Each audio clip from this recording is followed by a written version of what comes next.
За манай сургууль дээр Багдмын залгамжийн холбоо мэрэгжлийн багш нарын бүлэг үйл ажиллаж байна.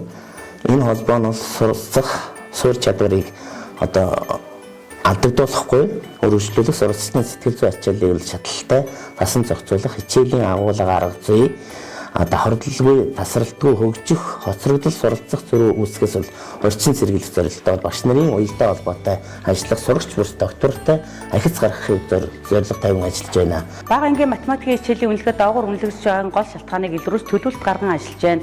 Үүнд гүйцэтгэлийн үнэлгээ, төвшин тогтоох шалгалт, хөндлөнгийн үнэлгээгээр бол харагдаж байна.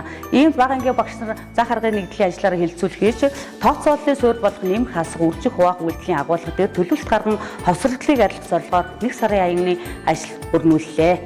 За энэ дээр бол 1-р шат нь тоолын тооцоолыг тогтмол хэрэгжүүлж хамтдаа өгч гэсэн аяны хүрээнд илэрхийлж болох чадвараа ахиулах.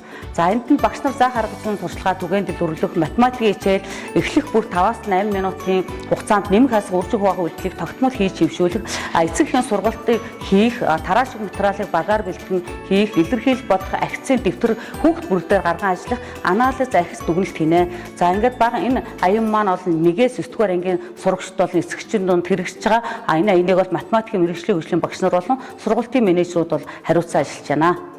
За 2-р шат нь бол хэрчмээр зурж хэсэглэн бод гаргаж суралцъя. 3-р үе шат нь бол танин мэдэж зурж бүтээх, геометрийн чадварыг хүүхд бүрс эзэмшүүлэх гэсэн аянууд бол шар сарын аянд бол хэрэгжүүлэхэд төлөвлөлт гарган ажиллаж байгаа.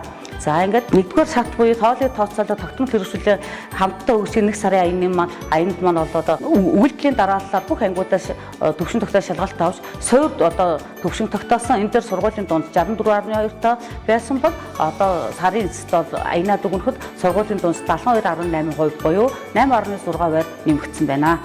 За энэ дээр бол хүүхдэд гарсан өөрчлөлт бол шалгалтаа амжилттай өгч урам авсан, өөртөө ихтэй хичээл хийх идэх сайжирсан, самбараас олон шалгалтын материал зөв хурдан бичих тооцоолон сайжирсан, хариуцлагатай байж шалгалтын явц анхаарлаа төвлөрүүлж цагтаа хийж сурсан, бусдад саад болохгүй сууд сурах, сурагч өөрөө бие даа хийх хэрэгэмжлэлтэй болж хэн нэгнээс суулна гэсэн ойлголт байхгүй болсоо шалгалт өгч сурах үндс нь болж байна.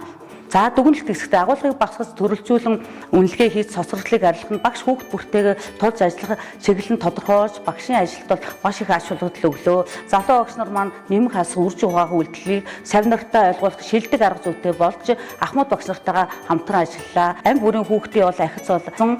Дээр нь багш хүрээ сурагчтайгаа бичих уулах чадварт анхаарч алдаагүй уулан бичих дадал хийж сурсаар тоогоо зөв харж бичих, буруу харж бичих анхааралгүй байхаас болж гардаг алдаанууд бол засагдлаа.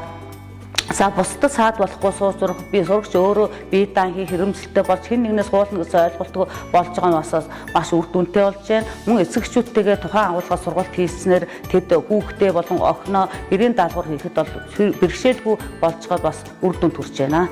За ингээд цаашд бол богино хугацааны үнэлгээгээр бусад агуулгын осрдлыг арилгах зорилго тавин төлгөө гарган ажиллаж байна.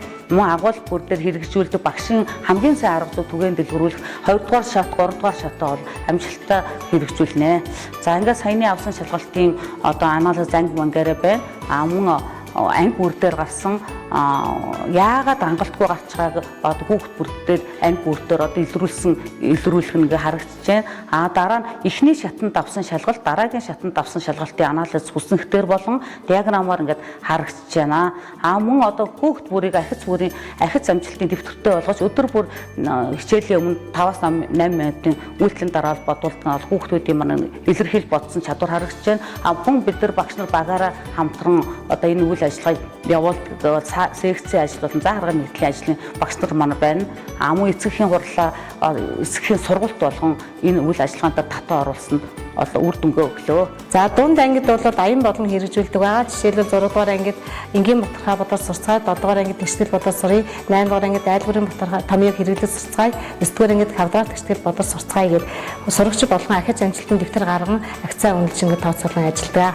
За мөн дунд ангид эцэгхийн нэрэмжиж сарин шалгалтыг жил бүр зохион явуулдаг. Эцэгчүүд өөрсдөө шалгалтаа аваад ахиц амжилттай дүгнэн урамшуулан ажилладаг.